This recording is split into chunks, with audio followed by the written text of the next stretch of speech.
Well, 20 years ago, I was playing rugby, got the opportunity to go out to New Zealand and play for a season out there for a club. Went out there and suffered a spinal cord injury. I spent a year and a half in hospital, and I did get some recovery, but I'm obviously left a permanent wheelchair user with sort of limited use of my arms and hands.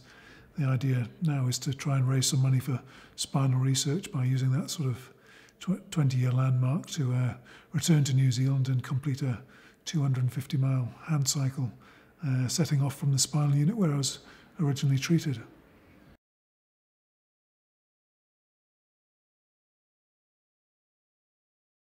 It was a moment of madness. I think there was alcohol involved. I mentioned it to a couple of folk, and then next thing I knew, it was happening.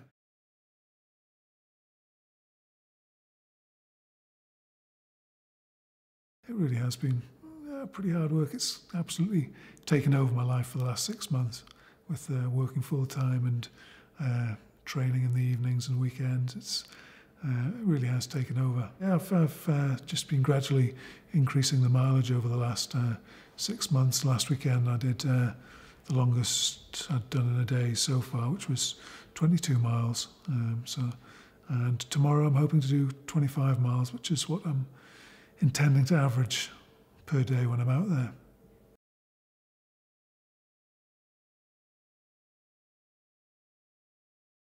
The most annoying trait, if people are out training with me, would be I tend to go, when going gets tough, I get a bit grumpy. So people are best just to back off and not talk to me and leave me to it. So, yeah, it can be a bit snappy.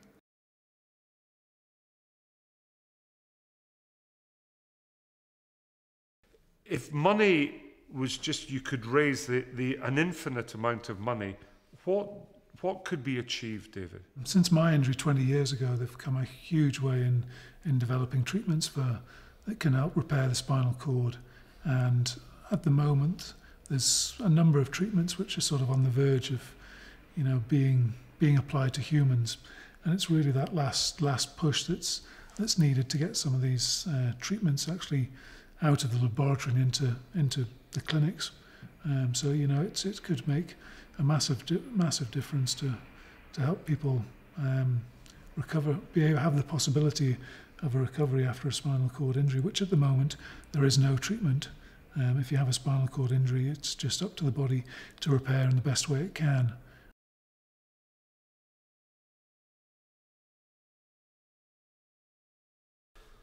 I think all of us sitting on the settee realised that this could have been anybody.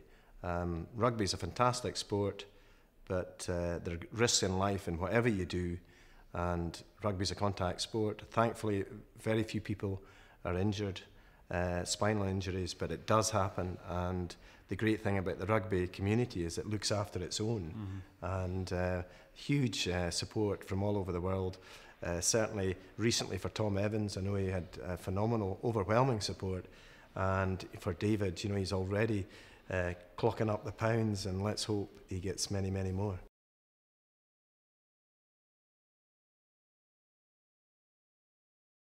I mean, just 25 miles a day for 10 days, it's like running a marathon, isn't it?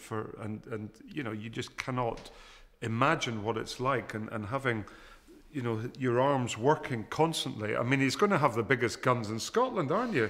After that, that's going to be quite impressive, if nothing else.